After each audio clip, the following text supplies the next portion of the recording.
4 years now, and want to give you a little information about our school and answer any questions that you may have about our program specifically. We are a little bit different. We're one of the remaining few that are still an independent program. So we basically do one thing here, and that is teach anesthesia students about giving anesthesia. So when you graduate this program, you will have a doctorate of nurse anesthesia practice. And so that's basically our entire focus on this campus. We do have a few other programs like acute surgical pain management and a doctoral completion program for existing CRNAs, but our main program and where we take the majority of our students is into the entry to practice program. So let me share my screen. This is a presentation that's similar to one I put together for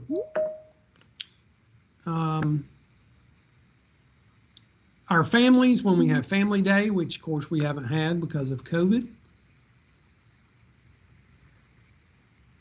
Lindsay, can you see my screen? Yes, yes.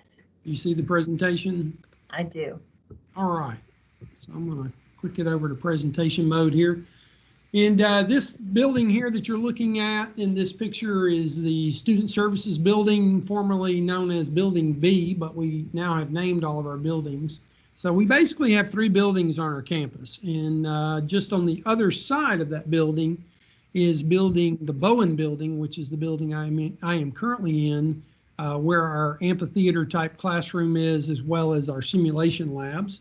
And then if you were to pan to the left, you would see the McGann Building, which is another classroom, more set up for small group type learning with TVs down each side, as well as other administrative offices. But we have actually gotten some updated signage all over our campus, so things are looking quite differently now.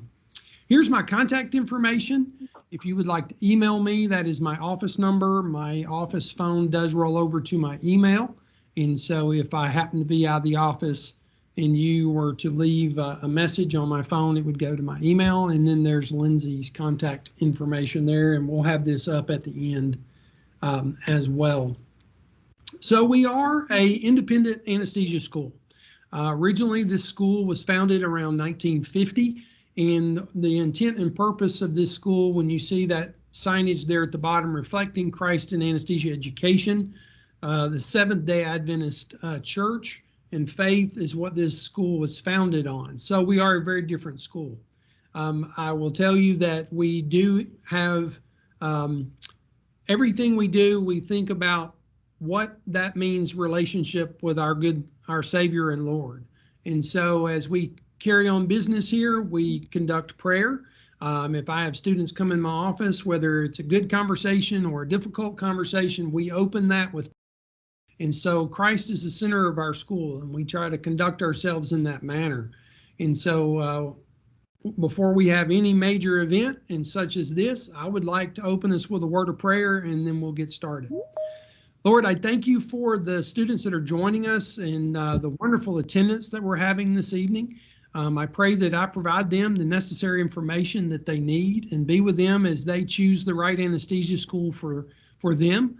And Lord, we are open to all that are your children. And so no matter what your faith may be, and so help us to provide a great education to all students that come our way. And thank you for the opportunity to be in front of these people tonight in Christ's name. Amen. All right. So again, let's start with the basics here. So a lot of this is questions that have been posed about our program. So how many years of experience are required to apply? This is a change. So if we'll be updating our website very soon. This was a recent approval through one of our committees that we are now going to require 1.5 years of experience. That is beyond the orientation that you get when you start in the ICU. And that has to be obtained before the application deadline of May 31 of next year, if you're going to apply for the next year's cohort. Does need to be obviously in an ICU, SI, Neuro ICU, CVICU, CCU, MI, or trauma. We occasionally will take people from a pediatric ICU, but the majority of people and the majority of our patients, obviously, that we provide anesthesia to are adult.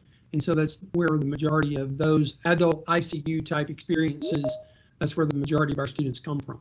CCRN is required now. That is a more recent change as well.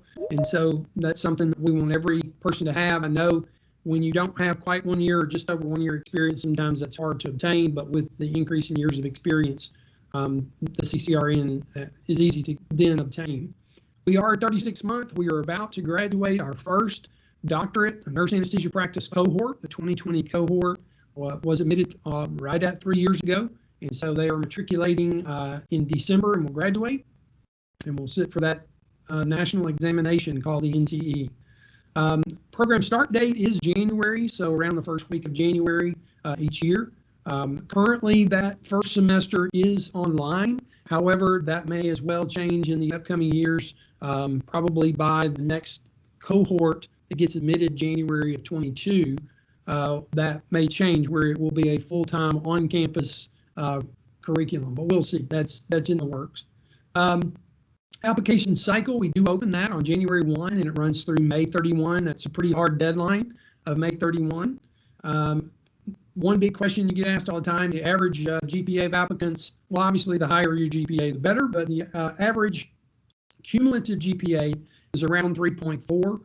Average science GPA, I think, is going to be a little bit higher once we run the numbers from this most recent cohort admission, but somewhere around 3.4, 3.5 is usually where those end up being on average.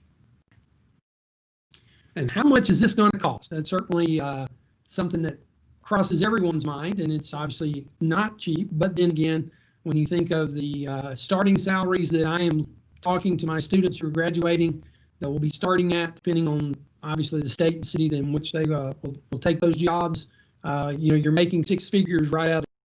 I have one student that's going to be making over $200,000 as a starting salary. Now he's going to live in the middle of nowhere, but that's his choice, and that's what his lifestyle fits in that kind of location. But certainly significant increase in pay over your ICU nursing salary. Is a BSN required?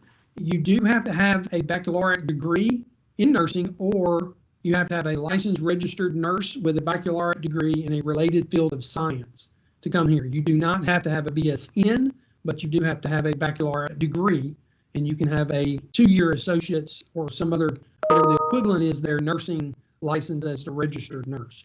Okay. If your baccalaureate degree is not in nursing, you must have at least 15 semester hours of biophysical sciences beyond your basic nursing degree, which is what you would kind of get in a bachelor's type program. Chemistry course prerequisite, we do require a 3-hour credit course that usually you get in your nursing degree if you have a baccalaureate. But if you don't, then we do require, if the nursing program does not require you to have a chemistry course, or you have another type of baccalaureate degree, then you do need to have a 3-hour chemistry course. And we get questions all the time, is this adequate, this course at this college? And we will answer those questions for you. But it doesn't have to be an advanced level chemistry course. Do you require the GRE? And if so, what is the minimum score? We do require GRE. I will just tell you that the majority of applicants that fit into that range, of which we end up with also their science scores and their cumulative GPA, end up with a minimum score of about 150. And we did say that a verbal would need to be 150 for an interview to occur. But it's not hard fast. We do look at the whole package. So grades as well as other degrees, as well as years of experience. And so the only way we waive that, though, is if you have a master's degree or doctoral degree from a regionally accredited college in something else. And so if you come to us with an MBA, or you come to us with some other master's, sometimes a nurse practitioner degree or something else, then we'll waive the GRE requirement. Will any class credits from other institutions transfer into our program? Due to the way that most anesthesia programs function, they're cohort-based. They accept a cohort. The cohort goes all the way through taking the same courses. That's not something that we allow, at least since I've been here, certainly. But if you came from another type of program, we would have to have this approved for a transfer up to 6 hours, which is not a lot. Normally, you're going to take twice that in one semester. And so it's kind of It is something we consider, but it's not something that we see occur very often, and certainly not since I've been here has anybody actually asked for that to be allowed. Class size, we do take up to 72 students per year, depending on our cohort and quality of applicants. Our first doctorate cohort was smaller because we took two cohorts within a very short period of time, and we didn't have a huge applicant pool, so we did not take 72 students. And so somewhere between 70 and 72 is what I shoot for, depending on students making decisions last minute to go to other programs and that kind of thing, which is what we're finalizing now for the January cohort. But we are approved by the Council on Accreditation to take 72 students per year. All right, so what does our program look like? We do consider ourselves an integrated program. Other programs can be front-loaded, meaning you do all of your coursework and then you go to clinical. Well, our mindset comes from, well, you do well if you learn, and then you're able to apply those things in the clinical setting. So we do begin clinical in the third semester. We start our simulation in the second semester, but we get you into clinical within the first year of being here. And again, that's from a doctoral standpoint, your first semester is currently online. That could change, and so if we do come to campus full-time, then obviously some of these classes would get moved around. But currently, we do teach a pharmacology course. This is more for advanced practice nurses. One of our doctorally prepared nurse practitioners from Vanderbilt teaches this course, applicable to nurse practitioners as well as nurse anesthesia students. Introduction to nurse anesthesia profession. How did this profession get started? And really driven by nurses in its infancy. Anatomy and physiology, we want to get everybody on the same playing field. And our Dr. Brett Clay teaches that course. Basic principles of anesthesia is going to just kind of get you in the introduction of what anesthesia and the principles of the anesthesia machine and gases and those kind of things, kind of get you started. And then we want everybody to be on the same page as far as the math goes. And can you do calculations, and can you do physiologic calculations, and what if we don't have computers one day, or what if we don't have our phones to do some certain calculations? Because of boards, you have to do these things in hand, in paper and pencil, so you don't have those type of resources to take your board exams. All right, obviously 9 credit hours. Some people do continue to work. Some people go on a PRN basis. Some people go ahead and stop working. So it just depends on your financial situation, I guess. Semester 2 is 13 credit hours. We move on with our basic principles of anesthesia 2. We do have advanced health assessment. The advanced health assessment, we are considering moving to the online semester, but again, the following cohort may again be all on campus. Advanced Pharmacology 1, Advanced Anatomy and Physiology 1. So we continue to build upon the principles that we learned in the first semester, and that's kind of the stair-stepping process of our curriculum. Physics, chemistry, and biochemistry. Great course. You need to understand the physics laws and chemistry, how it applies to our drugs, but also the gases that we use, the principles of how those gases react in our lungs and brain and so forth. So great course there. And we also have a religion course, Religion and a Christian Worldview, taught by Pastor Ken Wetmore, who is the pastor here at the Madison Seventh-day Adventist Church right behind our school, who we have a wonderful relationship with. A lot of times where we hold different events is at the church. And then not what you would think in a religion course. This religion course makes you think about yourself. And Pastor Ken does a great job of getting our students to reflect upon their beliefs. And then also in the second part of that course, in the third semester, he brings in different guest speakers. And I think this is the greatest thing about his course. He brings in different religions to speak about their faith and how they perceive anesthesia and medical services according to their religious beliefs. And we all have dealt with people of different religious beliefs. I'm not Seventh-day Adventist, so you know it's not a requirement. But I've learned a lot of the same principles that Seventh-day Adventist faith believes are still my beliefs, even though I'm not a Seventh-day Adventist. But we've all dealt with people in the ICUs of different faiths, and he wants you to understand firsthand what they think about receiving anesthesia and medical procedures, etc. So great course. And so it is a 2-semester, second semester and third semester religion course. Semester 3 is 20 credit hours.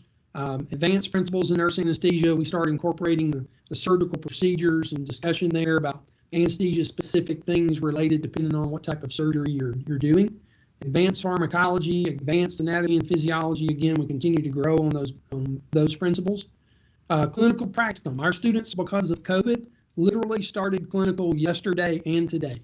So COVID kind of caused, obviously, a disruption in our clinical sites. We had to shut all the way down for a brief period of time. We are fully back open in our clinical sites, and we're having to just manage exposures on an individual basis currently. Obviously, that could change, as you well know. With the increase that we've seen in our area, who knows what could happen. But we'll deal with it as it comes along. Evidence-based practice, that's part of the first course in that doctoral series, making sure you understand how to read and interpret research, and it's kind of get you on the road to creating what ends up being your doctoral project as a group. And then simulation continues into the third semester.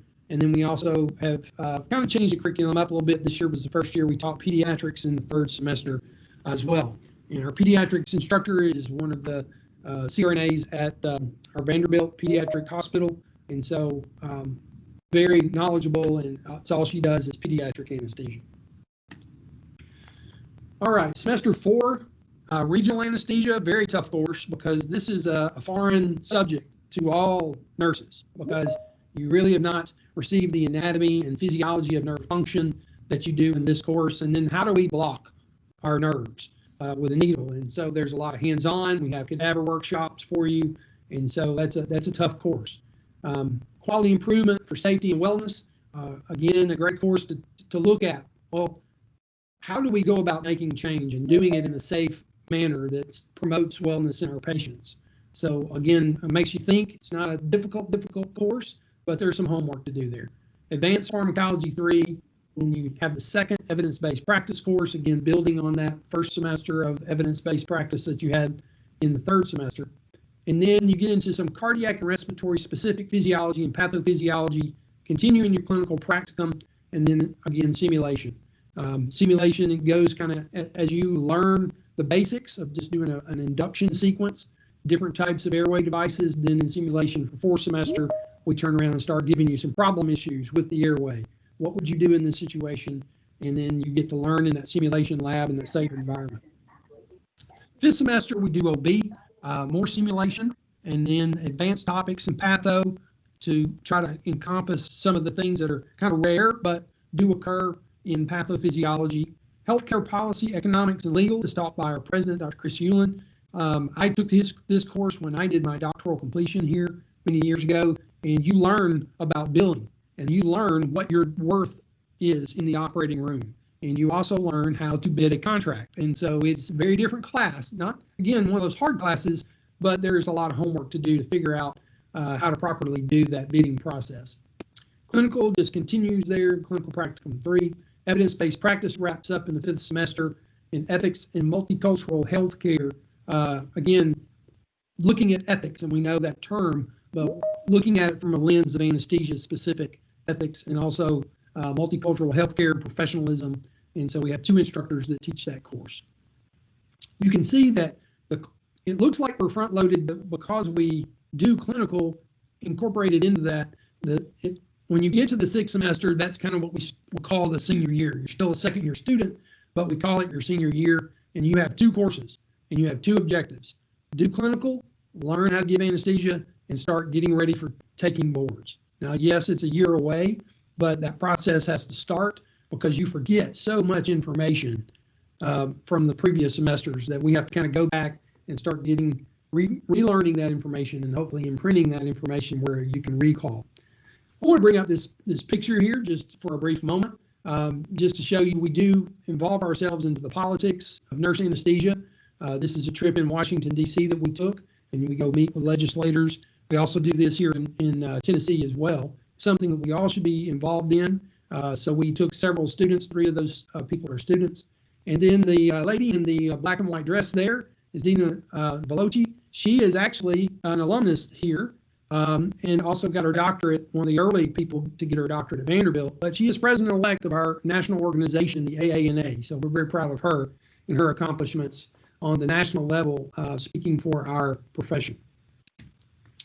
All right, 7th, 8th, and 9th look pretty similar. You go to clinical and you do senior board review. And I lead the senior board review courses all the way through. And so we have 2 objectives. Again, get you ready for boards and make sure you have all your cases that you need and experiences to graduate, because there is a number of minimums that you must obtain. And I ended up adding a slide into this presentation just to give you an idea of what those look like for our next for the graduating cohort of this year. All right, this is just showing you we have clinical sites all over the place. We a lot of different clinical sites, 14 main ones, and then we have other clinical sites where our senior elective students go and do the last semester of clinical. And that is a good way to, if you know where you're going to go work, it's a good way to go ahead and get oriented at that site. Now, this is a lot of the footwork for this is done for the senior elective by the student. You have to initiate that conversation. We then get a contract, get the contract and paperwork done, do a site visit no matter where that clinical site is. And then the last semester, you can go there. If it's home, great, wherever home is. Then you can go there and do your last semester of clinical, get very oriented to the way they do things, because every site does it a little differently. And then got to keep up your senior board review and get ready, but we do allow that. This year, COVID certainly restricted those contracts. Hospitals were not willing to allow students to come to their facilities because of COVID and the risk of transmission to that student. But normally we have 14, 15 students that go out of Nashville, and then we have a lot of students that do that senior elective here in Nashville and are going to be employed here in the Nashville area or surrounding areas. Again, Vanderbilt Medical Center, huge facility. That is where I do my clinical. I'm working there tomorrow evening, and so I get to work with students, and our students get an unbelievable experience there. As a senior student, that 5th semester on, you were treated as a resident. So you get a case assignment, and you work with an anesthesiologist, and that's it. It's just like the residents do. Now, that should a little bit scare you, but on the other side of the coin, when you're through with this program, you're ready to walk out, go in any hospital, and provide anesthesia in any setting, because we expose you to so many different types of clinical settings. But Vanderbilt, everybody will rotate there and get that experience. So you communicate with your anesthesiologist, and you're running that room in conjunction with their supervision as a senior. And so, yes, there's a transition period, and we navigate that every year. And again, residents come in with no anesthesia experience. So nurses have way more, nurse anesthesia students specifically, way more experience in the operating room prior to that big step up where you're running a room, supervising a room on your own, no CRNA. Now, the majority of other sites, some of them will let you have a little bit of autonomy, but there is always going to be a CRNA involved. We have a pediatric rotation, and some of that rotation is done at Children's Hospital as well as in our adjacent facilities at our AMG group, anesthesia group, and that has several different hospitals around town. Here you can see all of those: Centennial, St. Thomas Rutherford, Hendersonville, Williamson Medical Center, St. Thomas West, Skyline, Summit Surgery Center and Medical Center, as well as Sumner Regional. And this list can grow, certainly. Some of the other sites we've recently acquired is Southern Hills, as well as Stonecrest Medical Center. We've been going to Northcrest Medical Center in Springfield, near where I live, for quite some time, as well as Bowling Green. So you do have to have a compact license so you can go to Kentucky, as well as General Hospital downtown. All right, so I wanted to throw up some class of 2020 numbers here. Their case totals. Minimum number of cases you need to graduate is 600. They prefer 700. On average, we have 762 with a high of 932. Again, we were shut down for almost 2 months from clinical. So these numbers are a little lower than we normally see from our students, especially this close to graduation. But again, there was a COVID shutdown. So they all still have their case numbers, and we're finalizing a few little bitty things that they need right now in the last month of their clinical time. But they, on average, have provided 446 general anesthetics with a high of 807. Open heart, we have a specific rotation for that. And average, you get 15 hearts, and you might get 2 rotations, and that's why that number is 44, because some students do a second heart rotation. C-sections, 24 on average, high as many as 40. Pediatric cases, age 2 to 12, average there 88, again, because we're doing an actual pediatric rotation for about 12 weeks, 10 to 12 weeks, and as high as 179 cases. Procedurally speaking, epidurals 46 and 140. We have a specific OB rotation as well. Very busy rotation. This is where you do a lot of those epidurals. Spinals 23 on average, as high as 51. Most of the time, those are going to be for those C-sections. Peripheral nerve blocks, something again that is close to our heart, having acute surgical pain fellowship here. Dr. Bill Johnson, who runs that program, teaches that regional course. And trust me, it is a very tough course.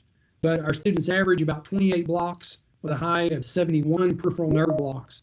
That does not mean you'll be proficient at doing nerve blocks. That is something that you still have to continue to acquire cases upon graduation to get to that expert level. Clinical hours, you have to have a minimum of 2,000. Right now we have an average of 2,400 and a high of 2,700. Again, those numbers are a little lower just because of the COVID shutdown. Board pass rates. I would love to show you a different slide in January because I believe this cohort and our first doctoral cohort is going to have a significantly higher first-time pass rate. We had a 78.26. Second time attempt went up to 92.75, and then a few people required more than 2 attempts to get us to 100% board pass rate. National average there you can see is 84.8, and so first time pass rate is 84.8 national average. This just kind of goes back and gives you a little graphical understanding again of that GRE score there, the verbal of 153, and then the quantitative at 151. So again, a 150 is a good score. Here's our GPAs, both science as well as the first of light blue there, cumulative science GPA in the dark, and then our applicants' years of experience, all about 3.4. And so that's part of the reason we raised our years of experience to 1.5, because the majority of people that got in the program have significantly more experience than that. And that's kind of the presentation. I hope I've answered some of the thoughts or questions that you had about our program. And at this time, I certainly can take any questions. I have no idea what's been going on in the chat box, but I'm going to unshare my screen.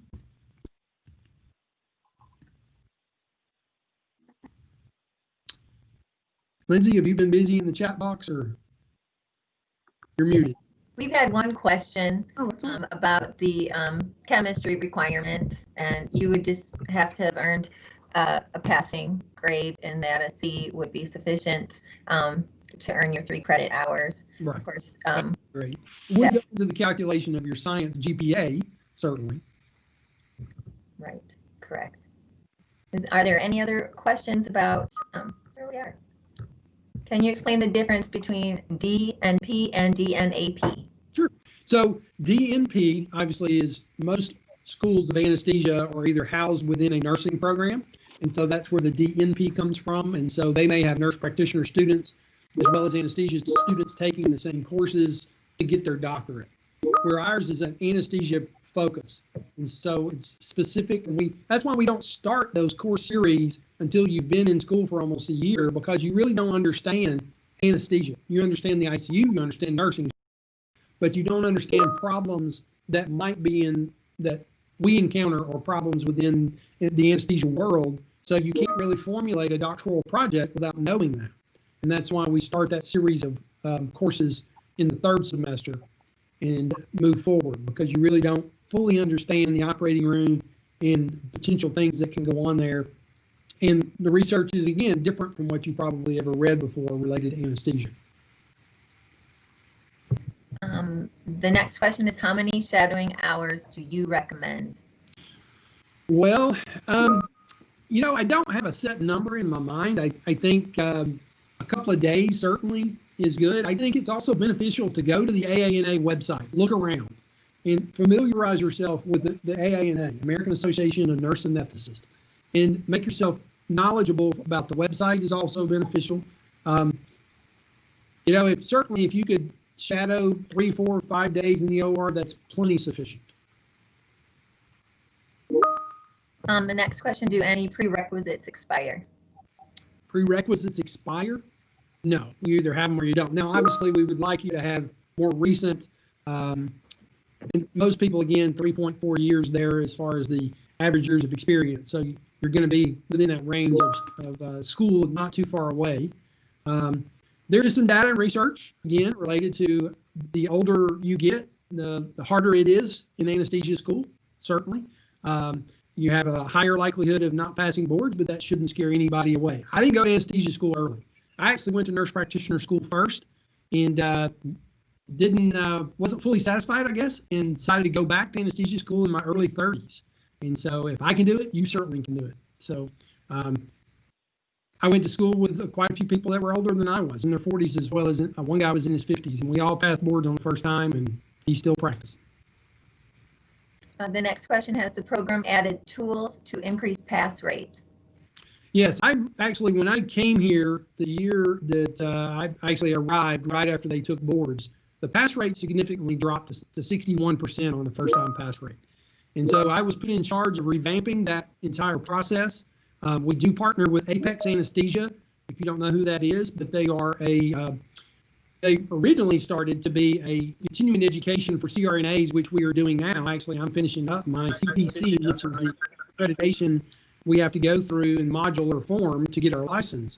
But they do a review for students, and it's compared to what I had in school is significantly more technologically based. It's online as well as doing a workbook, but the majority of what you do is online. And you take exams and you go through their modules, there's videos, and there's tons and tons of practice questions. And so we start that process in the fall of the previous year. In January, we bring you on campus 1 day per month. That is led by me, and for about 5 to 6 hours, we do senior board lecture, and we go through the entire modules together as well as the workbook. And so, we restructured that drastically. And so our board pass rate over the last 3 years is right at 80%. And my goal is to have that near 90% within the next couple of years.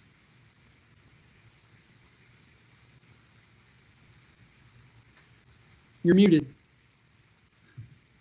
I said that was a great question. Do you recommend taking it's abbreviated, biochem or physics before the program? No, you don't need biochem or physics for this program. I would rather abbreviated Orgo 1, 2. Do you know what that means? Yeah, there's a series. So you have inorganic and organic chemistries in there in a series. No, you do not need a series of chemistry courses. And so just a good basic introductory chemistry course, which most nursing programs have in a baccalaureate degree anyway.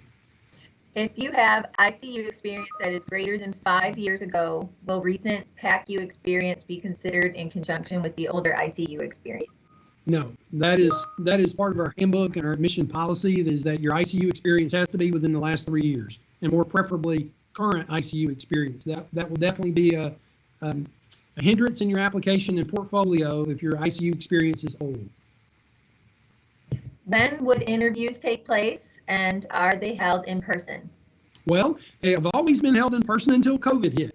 Great question. So when COVID came knocking in the spring, we had to change gears. And so I don't know yet what we're going to do next year, but I will tell you that we started doing an early interview process, and we do plan to continue that. So I don't want to elaborate too much on that, but certainly if you have a GRE score of 150 and a science GPA of 3.4, your CCRN and some other things, and those things will be on the website very soon, then you would be an applicant that can definitely have an early interview. Now, early interviews will probably be online. And so there's still that process of us having a discussion and talking about your clinical experience that we want to have. But next year, I can't tell you whether the in-person interviews are going to be in person or online at this point. But early interviews will probably start late January, and we're going to just continue to do in February, March, April, depending on those that qualify and meet that criteria. And then we'll do our 3 days of regular interviews. And then, again, we don't know whether those will be online or in person. But we'll let you know in plenty of time, because I know people that, we're cognizant about that related to travel. You don't want to have to buy a plane ticket that close to having to fly, and I would completely understand that. So we'll have to see how COVID plays out. We don't know. What can we expect during the interview process? Great question. It's kind of one of those things. We kind of know how to read people, and so we want to see you think. We want to see that you know more than the basic ICU nurse. Certainly, we want to see that you know what your medicines that you use on a frequent basis. And so we're going to end up giving you some questions, scenario type things that you may not know the answer to, and we want to see you think through that. We want to know about you. And in fact, I think that the students that interviewed this last year really, really enjoyed it because we took 20 to 30 minutes with each student. And so we talked a while, and we got to kind of know the applicant, and more so than the way we've done it in years past, where you're basically in front of us for 10 minutes. And so we try to figure out who you are, and then see kind of your knowledge base and see how you interact, and we try to just determine, is this going to be a good candidate for us? What is your attrition retention rate? Well, I will tell you that our attrition rate is low. And compared to most anesthesia programs, and I've been having Lindsay do some research on this, but our attrition rate is about 2.8%.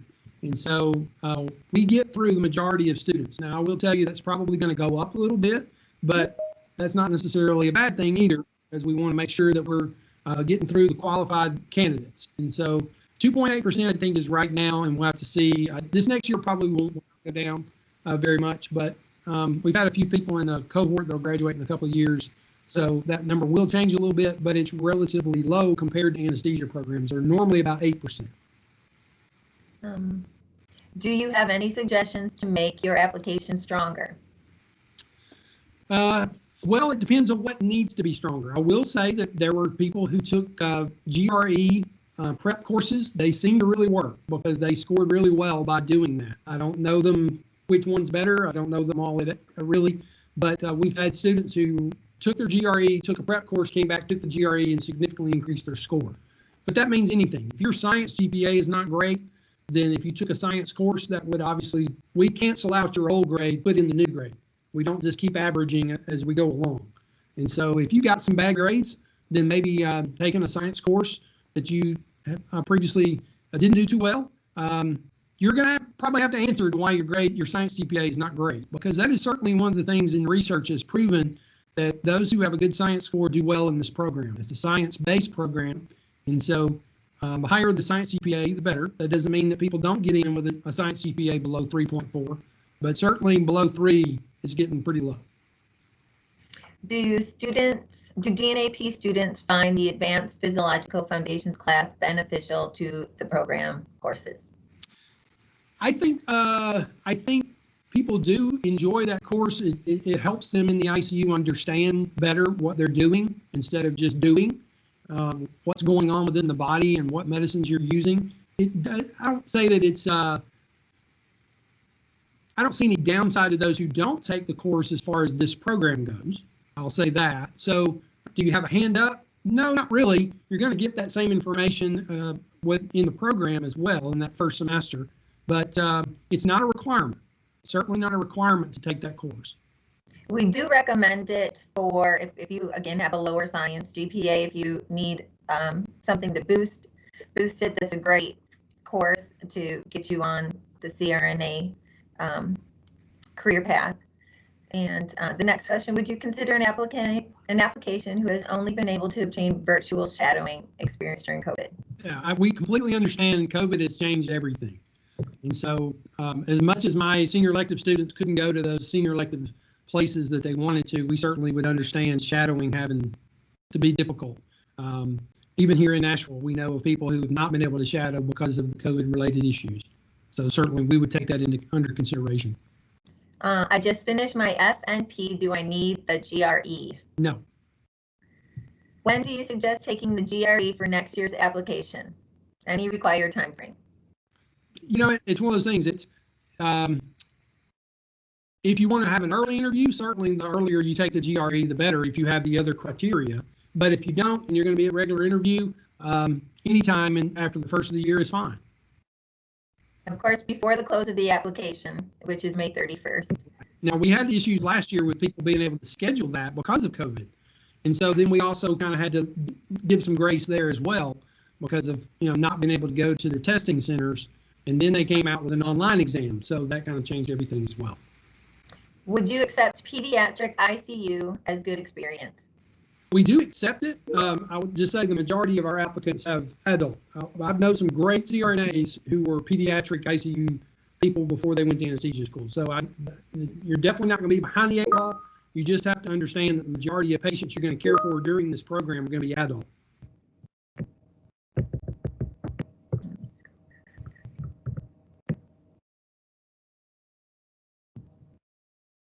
Okay. How do you ensure each student gets the attention they need to ensure success with a class of 70+ students? Well, that's where we have to have that conversation. This is a doctoral program.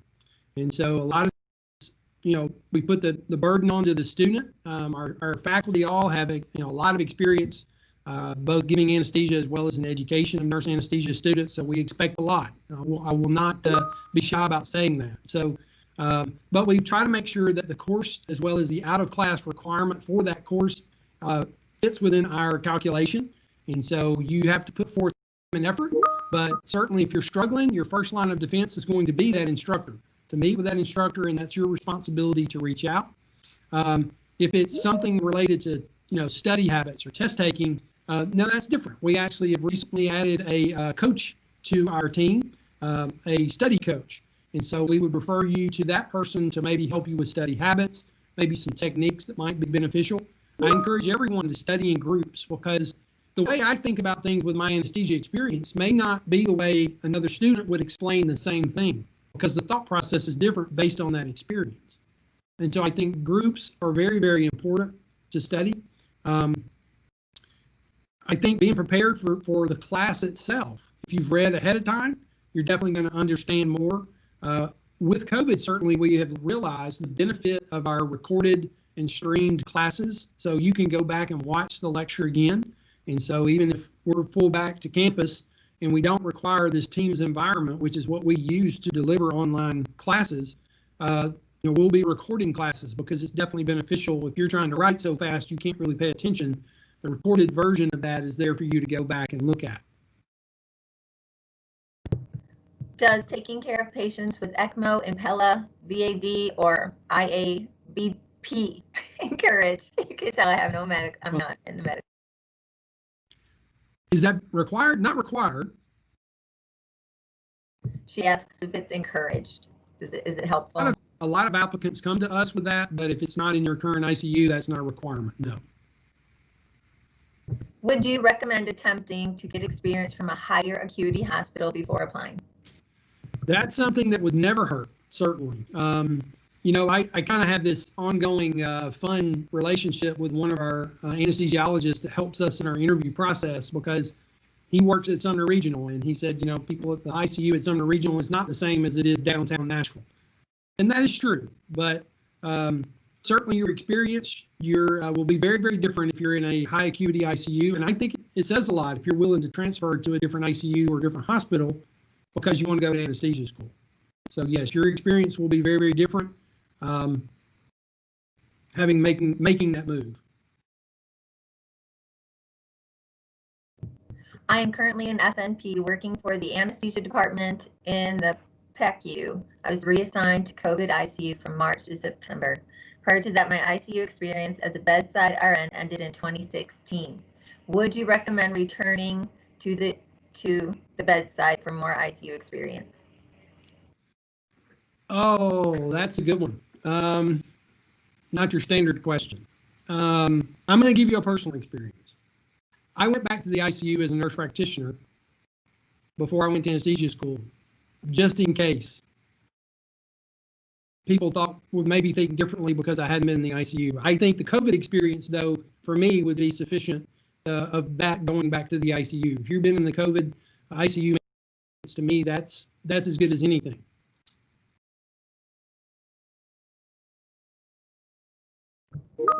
Could you share how many average applicants to interviews you grant? Sure. We have a goal here at MTSA to have 3-to-1 applications. So 72 times 3. This last year we had over 300 applications. We try to interview 2-to-1, and we normally end up interviewing a little more than 2-to-1. But 160 people around that is what we try to interview. And so that's our goal. 3-to-1 applications. Not everybody's going to be a candidate. And then we go narrow that field down by a committee and then determine who we're going to interview, based on what we see. So the application is everything. Early interview. Does early submission of application grant an early interview? Not unless you meet the criteria. So you have to meet the criteria. There's no variance in that. So you certainly have to meet the criteria for an early interview. And I can pull that up if y'all would like me to read that off. Hang on just a second.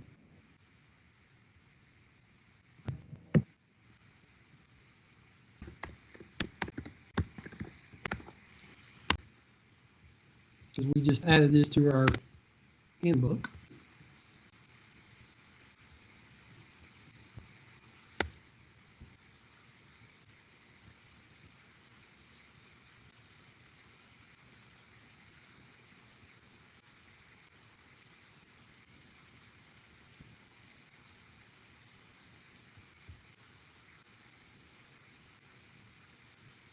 While you're looking for that, I'll read this one. Are there extracurriculars you'd like to see on an application? Committees, charge nurse, precepting, and if you don't have these, will it detract from your application? No, it's more about years of experience. You know, we don't expect people who may have 1.5 years of experience to necessarily be in that role. Some people may be, depending on their facility, but no, you don't. Those are not required.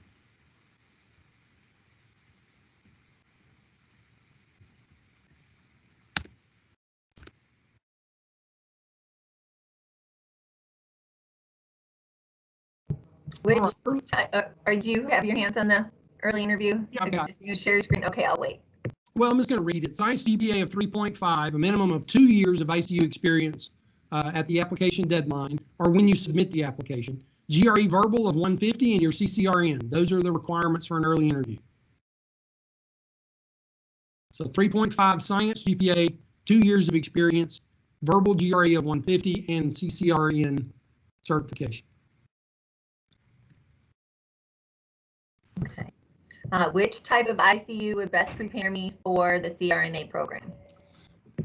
Well, I don't think that there's one specific. I think certainly, you know, most people think, well, cardiac ICU is the best ICU. I am a cardiac guy. I did cardiac anesthesia for 12 years. I did cardiac as a nurse practitioner, you know, all that kind of stuff. But there are a lot of great CRNAs that come from many, many different ICUs. So I don't say we preference one ICU over another. I can take an MICU nurse or an SICU nurse, and if they interview great and everything else is the same as far as the application goes, you know, there's no preferential treatment to somebody from the CVICU. Since MTSA is a Christian program, are individuals of various religious backgrounds and sexual orientation accepted into the CRNA program? And if accepted, will I be expected to sign a pledge or commitment form? We certainly accept anybody, in any religion or no religion. If you're an atheist, you're welcome here. If you're a Baptist or Methodist or Catholic or whatever, you are welcome here. Certainly anybody from any, if your background is different, your lifestyle is different, that is not something we gauge or use in any way. We are welcoming to all people at this institution. We have you sign several forms, obviously, but more it's about MTSA honor code, and that you're going to behave in a certain way, and these are the things that we outline, and those are obviously within our handbook. Those really have not changed. We add to them maybe occasionally as far as the things that arise, and most of the time when we add to that, it's because a student's done something that makes us add to it. But certainly it's an honor code. It's more about just being a good person and behaving in a way that's acceptable. You know, you don't hear people in our hallways using profanity. We wouldn't tolerate that because, again, that wouldn't be acceptable with our belief system here. Just to complement that question, as Seventh-day Adventist private institution, are the students required to take religious courses? Yes, you have to take the 2 religious courses as part of our curriculum. And so everybody takes those courses, and they're not optional for people to not take. But it's not specific to Seventh-day Adventists? No, it's not. No, you learn about all different types of religions, and he brings in all kinds of different priests, and you know, it's really interesting to hear the different thought processes behind Jehovah's Witness, as well as, you know, the Arabic religion, as well as, you know, all different types of religions. He brings in specific pastors and priests, etc., from all those to give their perspective about receiving anesthesia and medical care. What do you look for in potential students? I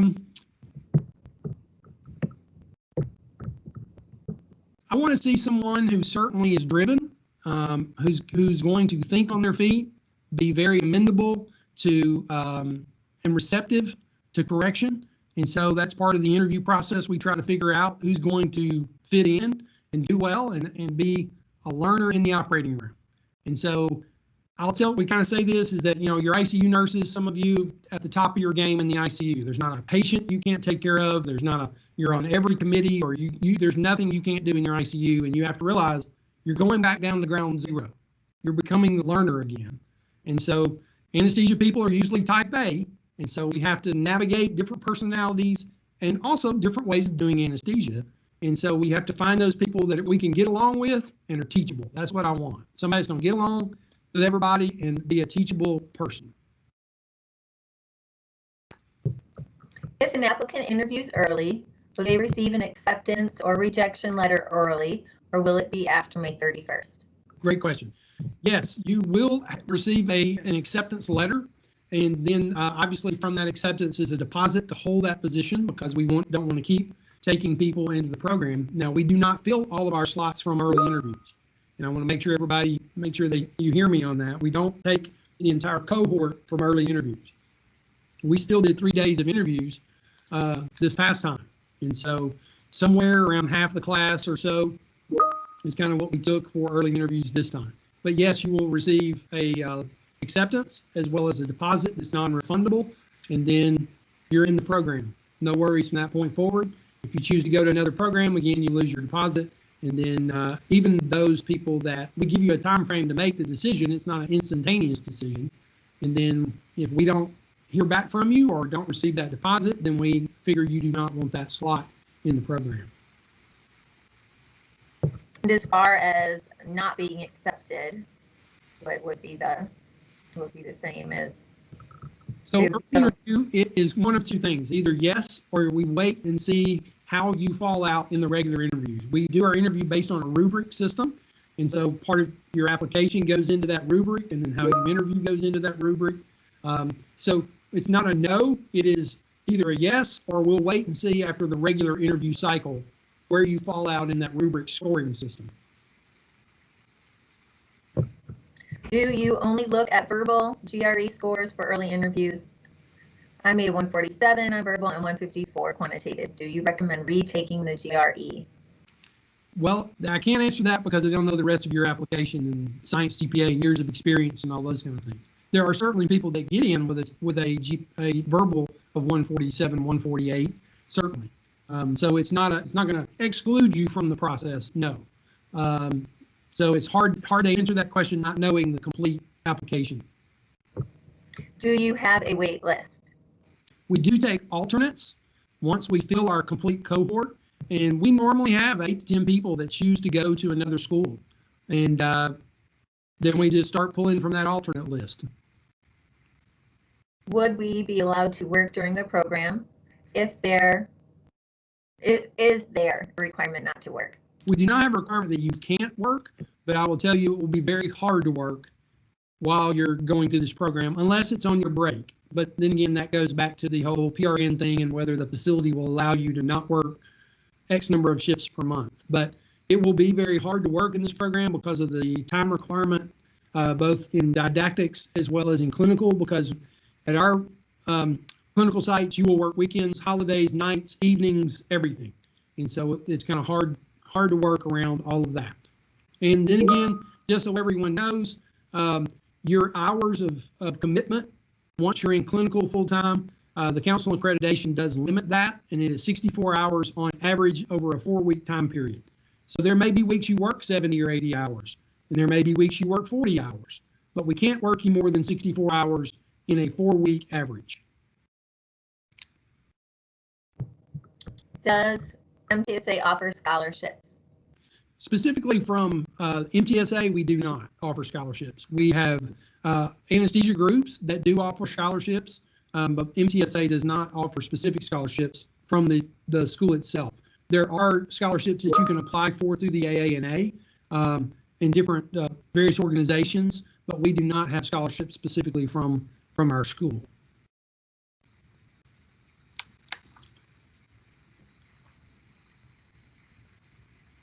You're muted.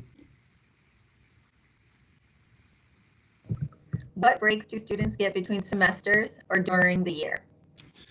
So during your first year, you do get a normal break between semester 1 and semester 2, and then semester 2 and semester 3. It is for 1 week. or excuse me, 2 weeks for those 2 breaks. And then after that period, you only get half of that break, and the rest of that time you'll be in clinical. So we split the younger students into 2 groups, Group A and Group B. And so when one group's on vacation, the other group is in clinical, and then they swap. So just for instance, if there's 20 days for the break at Christmas time in the first year, you're going to work half, and the other half you'll be off. And so everybody's going to work half of the break. We don't really give vacations per se, except during the senior year, and those are scheduled in average about 1 week per year. There are emergency days if you have to call in sick, but most of our students do not call in sick because we give them 1 extra week at the end of the program if they do not. So they can stop their clinical 1 week earlier.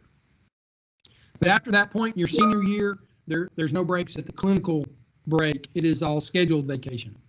And that's a draw system. So every student gets a preference of what week they get. Do we offer financial guidance for loans and living while in school? Certainly do. It's a requirement to have a financial aid entry meeting. And so our financial aid office takes that very, very seriously. They want you to come to them with a budget. And so, yes, they will guide you through that. There's a great addition to our website specifically about financial aid. If you look on there, there's a video and helpful tools, and each student that's accepted is required to meet. They love to meet our students and meet with them one-on-one, and they'll help you assess your budget. But it's important when applying to kind of count the cost and also be prepared for the duration of your enrollment here. Is there a stipend for clinical sites that are farther from school? Well, we really don't have any of those right now. So Bowling Green, we measure distance away from the school itself. So it depends on where you live. And so, you know, I had a student I found out 2 weeks ago who's staying in Bowling Green because she just doesn't want to drive back and forth, and that's her prerogative. But we consider that a safe driving distance from Nashville. And so we do not provide any stipend right now because we don't have any sites that are that far away. When we were going to Ohio for pediatrics, students did get a stipend to facilitate their gas in their car to get there and back, and the room and board was provided. Currently, we don't make students provide their own room and board because you're within driving distance of the school or to all clinical sites from the local area. What happens if a student fails a class? So currently we allow you to make a C, but anything below a C is a failing grade, and it would mean expulsion from the program. Now, you can make 2 C's in this program, and then you would be dismissed from the program. So if you make 2 C's in one semester, then you're dismissed. If you make 1 C, and then another semester you make another C, then you would be dismissed. So you cannot have more than 2 C's in any course, clinical, class, senior board review, anything. But again, a failing grade in our book is anything below a C. And if you make a failing grade, then you are dismissed from the program immediately. What are typically the biggest obstacles and difficulties for current and prospective students to face? I think the biggest thing is for your coursework is time management and being able to manage all the different courses and classes and studying and simulation and all of those things. So that is the major first step. Second would be more as you get into that full-time clinical role, and that's sleep deprivation, literally, because you're going to be working 40, 50, 60 hours a week and then also doing senior board review. So you're busy. And we monitor our students' hours monthly. We know how many hours you're putting in, both in clinical. So we monitor that on a monthly basis, and it is reviewed in one of our committee meetings. So if somebody is over the hours, we want to know why, and we're looking at it. That was our final question. We have just a little bit of time left if anybody else has any questions, or Dr. Gentry, if you have any closing remarks to add. I would just say, you're considering a huge career move, and certainly if you don't know this, anesthesia jobs the market is wide open at this point, and so that's where people come back with tuition reimbursement from anesthesia groups because they need providers and different things.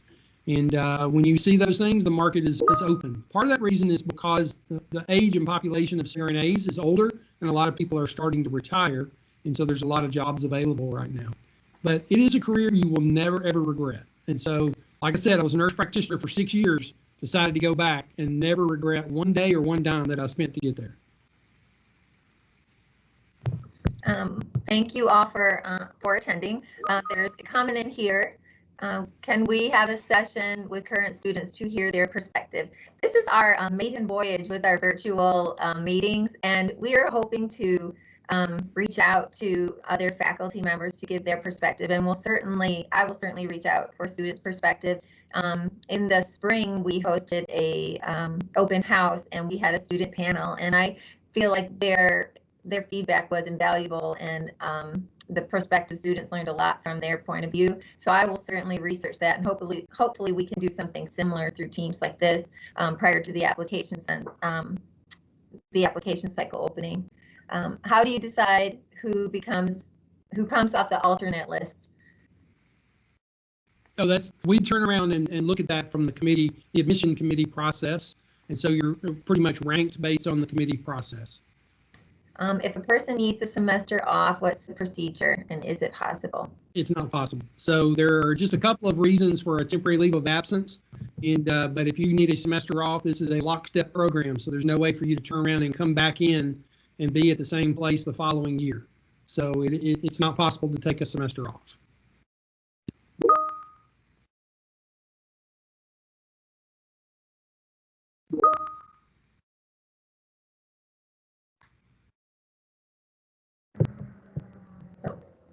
Well, Dr. Gentry, what do you love about being a CRNA? Oh, what do I love about being a CRNA? It's kind of one of those things. It's very satisfying to gain the trust of a patient within a matter of 10 minutes, to then put them asleep and let them give you the rights to protect them while they're having somebody cut their body open or fix a limb or do whatever, or give them bypass surgery or whatever it is. But there's also professional satisfaction when it comes down to those that you work with in the operating room, and that the surgeons trust you, and the staff trust you, and the anesthesiologist, or whatever kind of model you're working in, whether it's a team care model or not supervised, or whether it's a team care model and you never see them. That's part of that trust, because they know you're going to do what needs to be done. And so there's a lot of satisfaction on that, as well as, waking that patient up and knowing that they're not in pain. We're the most forgettable people in the world unless something goes wrong. And so if a patient doesn't remember me, that's great, because that means they went to recovery not hurting, and I protected them while they had their surgery, and I don't care whether they remember me or not, because I did my job. And that to me is the satisfaction. That's a great answer. So the start date, if you apply, this is about the application cycle. If the application cycle opens January 1st through May 31st every year. You apply and are interviewed that summer, and yes, you would begin the following January. So if you applied this cycle in 21, you would begin in January 22. In your opinion, why should we choose MTSA versus the other CRNA schools, such as Memphis or Knoxville? I know both directors at Memphis and Knoxville. We're all friends, so they have great programs as well. I think part of and I don't know the ins and outs of their programs as well as I do ours, but certainly I think knowing, this is to me, I have students that come in my room when I'm at Vanderbilt to give me a break, or I may go in a room and relieve a student from a case to go home. And so when you're able to run a room as a student and have that autonomy and trust from your fellow future CRNAs, as well as the anesthesiologist, then we're doing something right. And we're training you to be able to provide anesthesia to some of the sickest patients, and people are not getting healthier. We're going the other direction. And not just Vanderbilt. There are other sites as well. Our AMG group, you're exposed to very, very sick patients. CVA, where we do our hearts at some of our facilities. Bowling Green, believe it or not. Bowling Green is a great site, a lot of independence there, but very sick patients. And so I think we provide our students a clinical, very rigorous clinical rotation, and you are ready to practice anesthesia wherever you go in any state, and they will notice that you're different. I get phone calls from anesthesiologists and groups who want our students because one student goes there, and they recognize how different that student is. And some of the comments that I get is that brand new student, they look like they've been out of school for 2 years. And after 2 years, they look like they've been out of school for 7. And it's because of that clinical experience. Now, that comes at a price. It comes at hours in the OR, and there's no other way to get there. Okay? And we want you to graduate with 900 or 1,000 cases. Some of that's on you. How many cases you do is how hard you work to get them. If you want to barely get, 800 or whatever the minimum number is for that year, then, you can leave early in days or you can stay late and get those extra hours and cases, and it will make a difference because you really won't be, like I said, it's entry to practice. We're just giving you the basics to get going. You don't become a great CRNA for years, and nobody does. If you read some of the great books about some of the best people in the world that did whatever it was, whether it was baseball or whether it was any sport or whether it wasn't sports, maybe it was music, you don't become great until you've done it 10,000 times. Well, you're going to graduate with 800 or 900 cases. So it's going to take a while to get to be that great practitioner. And so there's a huge difference if you have 600 cases or 900 cases when you graduate. Huge difference. And we give you access to that. So I think that's why we have a great program. Great answer. And I know you touched on it a little bit when you were describing what you love about being a CRNA, but if for the RNs that are on here, the nurses that are on here, can you tell them what they can expect, the difference between what they're currently doing as a ICU nurse transitioning over to a CRNA and that role that you have in a hospital room? Sure. So number one, obviously, we don't expect you to do it from day one. I talked to a student outside today prior to this meeting, and today was his first clinical day, and he got to intubate 2 people on the first day. And so he had a great day. But that process of learning how to manage a patient in the operating room comes with time. Because, yes, a lot of our job is kind of boring, and that's okay. But we have to teach you to be able to anticipate the problems that could arise, mix that in with their health history, mix that in with the type of surgery they're doing, and we got to figure out how to keep that patient stable the entire time. We are considered airway experts, right? Anesthesia, if we're going to intubate them or whatever we're going to try to do, but that's just part of it. So you have to be a chemist because you got to understand the drugs. You got to be a physiologist to understand what the drugs are going to do and everything else that's going on. You have to be an anatomist because you need to know what the surgery is going to affect your anesthetic, whether it be blood loss or whatever. Positioning, there's just so many different aspects that we have to teach you to where you become the expert at taking care of that patient and protecting them. Protecting them not just because their blood pressure falls, but what if their blood pressure falls? Then what medicine do you need to treat it? And why? Because you got to understand physiology and you also got to understand the chemistry of the drugs. And so it's all a combination of those things that we have to teach you over time, expose you to stress in the operating room, yes, so you can think clearly and not get that tunnel vision. And that only comes from experience. Thank you. Well, we've reached the end of our time, and the World Series is on, so I'm sure you all are anxious to check that out. No, who is Leanne? Yes. Thank you. You made me very hungry watching you eat. No, thank you all so much for joining us. This was wonderful seeing you all with COVID. We haven't had the opportunity to get many drop-ins here at the school, and it was very refreshing to see everyone. As far as recruitment goes, everything's canceled and everything's virtual, so I'm so happy that you all joined us today, and we'll continue to work on more of the events, and we'll hear from other faculty and our president, and of course I'll work on that student panel. And if you have any questions about our program, our website's full of information, but I welcome you to email me directly. My information was on the invitation. And then, of course, you can also find Dr. Gentry's information on the website as well. Thank you all. Have a good night. Thank you. Thank you so much. Bye-bye. Thank you.